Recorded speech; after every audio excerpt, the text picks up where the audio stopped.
എറണാകുളം ആലുവയിൽ ഭിന്നശേഷിക്കാരനടങ്ങുന്ന കുടുംബത്തെ പെരുവഴിയിലാക്കി ബാങ്ക് അധികൃതരുടെ ജപ്തി നടപടി. ആലുവ അർബൻ സഹകരണ ബാങ്കിന്റെ നടപടിക്കെതിരെ കുടുംബം പ്രതിഷേധിക്കുകയാണ്. കീഴ്മാട് സ്വദേശി വൈരമണിയും ഭാര്യയും മകനുമാണ് രാത്രി വൈകിയും ബാങ്കിന് മുന്നിൽ സത്യാഗ്രഹമിരിക്കുന്നത്.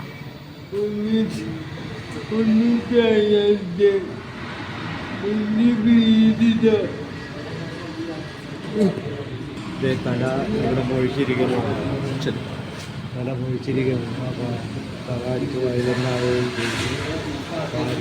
തല കറങ്ങി വീഴുകയും. വാർത്തയുടെ വിവരങ്ങൾ മൂസിന അസു നൽകും. മൂസിന, എന്താണ് സംഭവിച്ചത്? കുടുംബം എന്താണ് പറയുന്നത്? ഒപ്പം തന്നെ ബാങ്ക് അധികൃതരുടെ വിശദീകരണം എന്താ? അനീഷ, ആലുവ അർബൻ സഹകരണ ബാങ്കിന് മുൻപിലാണ് ഇപ്പോൾ ആലുവ കീഴ്മാട് ചാലക്കൽ സ്വദേശി വൈരമണിയും കുടുംബവും ഇത്തരത്തിൽ സത്യഗ്രഹം ഇരിക്കുന്നത്.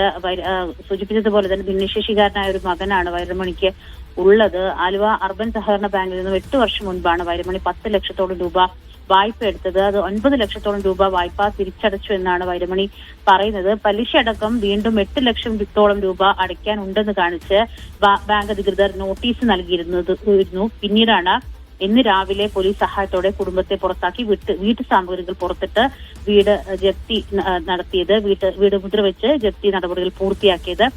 ഏതാനും മാസം മുൻപ് സമാനമായ രീതിയിൽ സീൽ ചെയ്തിരുന്നെങ്കിലും അന്ന് MLA അൻവർ സാദത്ത് ഇടപെട്ട് അത് തുറന്നു നൽകുകയായിരുന്നു.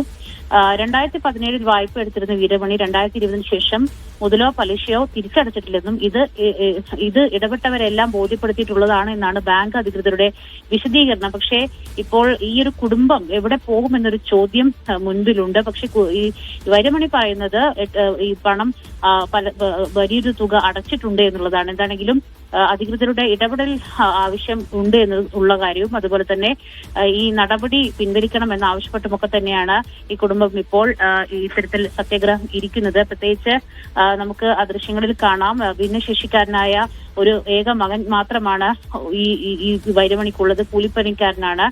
മിച്ച ഭൂമിയായി കിട്ടിയ 5 സെന്റ് ഭൂമിയാണ് ബാങ്കിൽ പണയം വെച്ച് വായ്പ എടുത്തത്.